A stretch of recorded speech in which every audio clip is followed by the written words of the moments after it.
Assalamualaikum warahmatullahi wabarakatuh. Perkenalkan, nama saya Risma Sabila, saya dari kelas C, NIM saya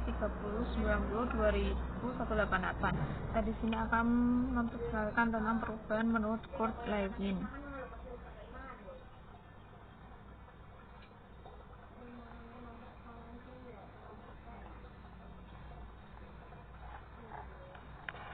Menurut Kurt Lewin, pada tahun 1951 dengan konsepnya dikenal sebagai model Fosford yang diklasifikasi sebagai model power based karena menekankan kekuatan-kekuatan penekanan.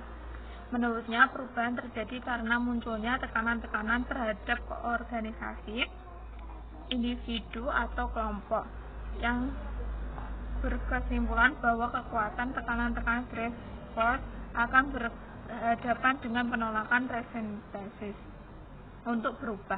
Perubahan dapat terjadi dengan memperkuat driving force dan melemahkan resentesis Duchenne.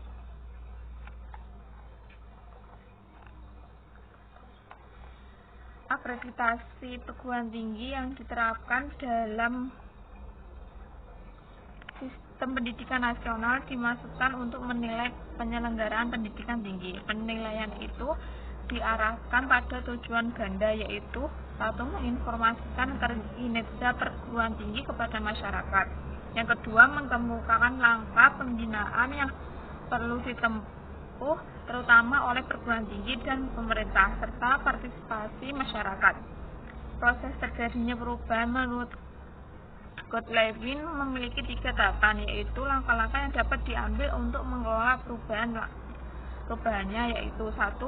Unphrasing merupakan suatu proses penyadaran tentang perlunya atau adanya kebutuhan untuk berubah yang merupakan pencairan dari keadaan yang sekarang. Yang kedua, changing atau moving merupakan langkah tindakan baik memperkuat driving force maupun memperlemah resistance dengan pembentukan perilaku atau pola yang baru.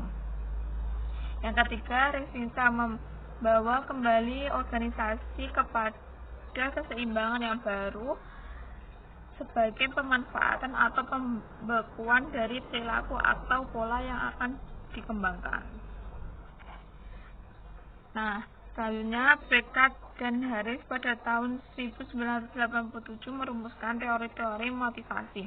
Untuk merubah, mereka penyimpulannya perubahan akan terjadi kalau ada sejumlah syarat, yaitu 1. Manfaat biaya. Manfaat yang diperoleh lebih besar daripada biaya perubahan. Yang kedua, ketidakpuasan. Adanya ketidakpuasan yang menonjol terhadap keadaan sekarang. Yang ketiga, persepsi hari esok. Manusia dalam suatu organisasi melihat hari esok yang dipersepsikan lebih baik. Yang keempat, cara praktis. Ada cara praktis yang dapat ditempuh untuk keluar dari situasi sekarang. Jika dirumuskan secara matematik sederhana menjadi persamaan sebagai berikut.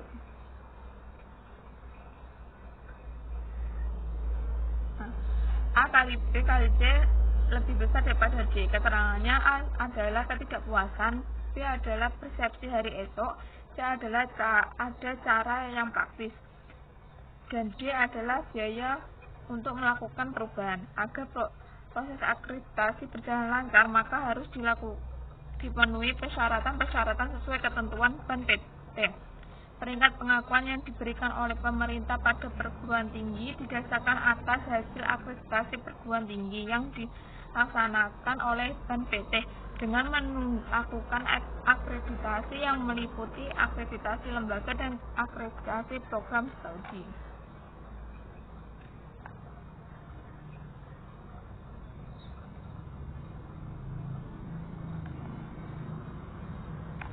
Kriteria penilaian untuk akreditasi lembaga terdiri atas 5, yaitu 1. Izin penyelenggaraan pendidikan tinggi. Yang kedua, persyaratan dan kelayakan penyelenggaraan pendidikan tinggi. Yang ketiga, relevansi penyelenggaraan program pendidikan dengan pembangunan. Yang keempat, kinerja perguruan tinggi. Yang kelima, efisiensi pengelolaan perguruan tinggi. Sedangkan kriteria penilaian untuk akreditasi program studi terdiri atas 8, yaitu 1 identitas, 2 izin penyelenggaraan program studi, ketiga kesesuaian penyelenggaraan program studi dengan peraturan perundang-undangan, keempat referensi penyelenggaraan program studi, yang kelima sarana dan prasarana, yang keenam efisiensi penyelenggaraan program studi, yang ketujuh produktivitas program studi, yang kedelapan mutu lulusan.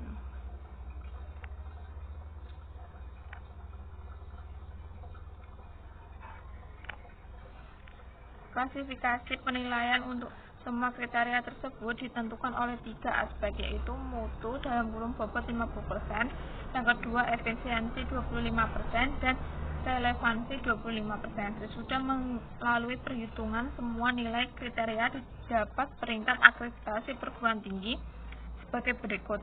Nilai peringkat akreditasi perguruan tinggi, nilainya 0 sampai 400 peringkat NA, 400 sampai 500 peringkat C, 501 sampai 600 peringkat B, 601 sampai 700 peringkat A.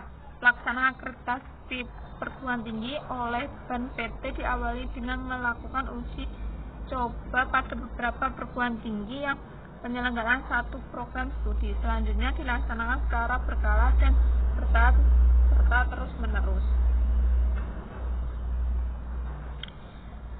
Selanjutnya pembentukan perubahan. Dari seluruh fakultas yang ada, 3 yang menyandang akreditasi B, yakni Fakultas Administrasi, Fakultas Ilmu Administrasi, dan Fakultas Hukum. Sementara 2 fakultas lain, yaitu Fakultas Ekonomi dan Pertanian, masih berakreditasi C, dan di masa datang akan diupayakan sejajar dengan universitas lain. Selain itu, Universitas Swasta Palembang juga memiliki program pasca sarjana untuk magistra administrasi publik dan magistra agribisnis. Pembentuk perubahan yang dilakukan yaitu dengan membentuk 4 program studi baru pada tahun ajaran 2011 sampai 2012 dan menambah jurusan pada prodi yang telah ada. 4 program baru itu adalah untuk pendidikan strata 1 atau S1, yakni FKIP Biologi, FKIP Bahasa Indonesia, FKIP Bahasa Inggris, serta program administrasi. Perubahan yang dilakukan sebaiknya dilakukan secara terus-menerus dan intensif. Ada baiknya juga dilakukan tindakan preventif untuk mengatasi seandainya terjadi penolakan. Penolakan bisa terjadi pada tiap tingkat individu dan tingkat organisasi. Penolakan tingkat individu diakibatkan oleh faktor-faktor sebagai berikut, yaitu kebiasaan, ancaman terhadap rasa aman, ketakutan terhadap hal-hal asing, proses informasi selektif. Sedangkan faktor-faktor penolakan tingkat organisasi sebagai berikut. 1. Inersia struktural. 2. Fokus perubahan yang terbatas. 3. Ancaman terhadap kemahiran atau keterampilan seseorang.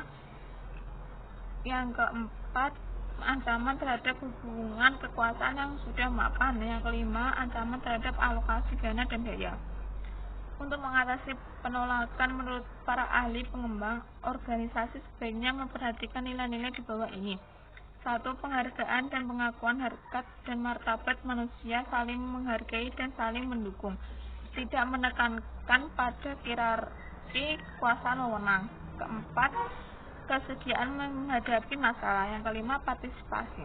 Hal yang penting lagi adalah bagaimana mengkomunikasikan perubahan terhadap pihak-pihak yang terkait di dalamnya, baik dosen maupun pegawai, sehingga penolakan akan dapat dihindari.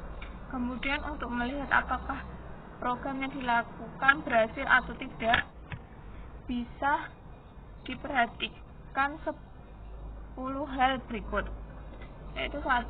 Peningkatan efektivitas organisasi. Kedua, manajemen yang lebih baik pada seluruh jajaran organisasi. Yang ketiga, terwujudnya komitmen dan keterbatasan seluruh anggota organisasi. Yang keempat, tambah suburnya semangat kerjasama dalam dan antar kelompok. Yang kelima, meningkatkan kemampuan anggota organisasi untuk mengenali berbagai faktor yang merupakan kekuatan inorganisasi. Yang keenam, peningkatan kemampuan berorganisasi secara efektif baik ke atas maupun ke bawah, horizontal dalam rangka penyampaian informasi, saran dan kebijakan dan keputusan. Yang ketujuh, upaya untuk menumbuhkan dan mengembangkan serta menentukan iklim kerjasama dengan mendorong timbulnya kreativitas, keterbukaan, berkesempatan kepada anggota organisasi untuk berkembang. Yang kedelapan, berkurangnya perilaku yang bersifatnya disfungsional seperti penurunan produktivitas, ketidakpedulian pada pemborosan, tingkat kemahiran, dan sifat negatif terhadap organisasi. Yang kesembilan, bertambahnya kesadaran yang semakin besar tentang pentingnya kepemimpinan organisasi untuk terus-menerus beradaptasi dengan lingkungan yang terus berubah. Yang ke-10, akhirnya konsultasi dapat dilakukan berhasil melakukan interview yang tepat apabila melalui kegiatan perilaku organisasi. Organisasi semakin mampu menarik dan memperhatikan tenaga-tenaga loyal, produk dan terampil. Terima kasih dan sekian dari saya. Wassalamualaikum warahmatullahi wabarakatuh.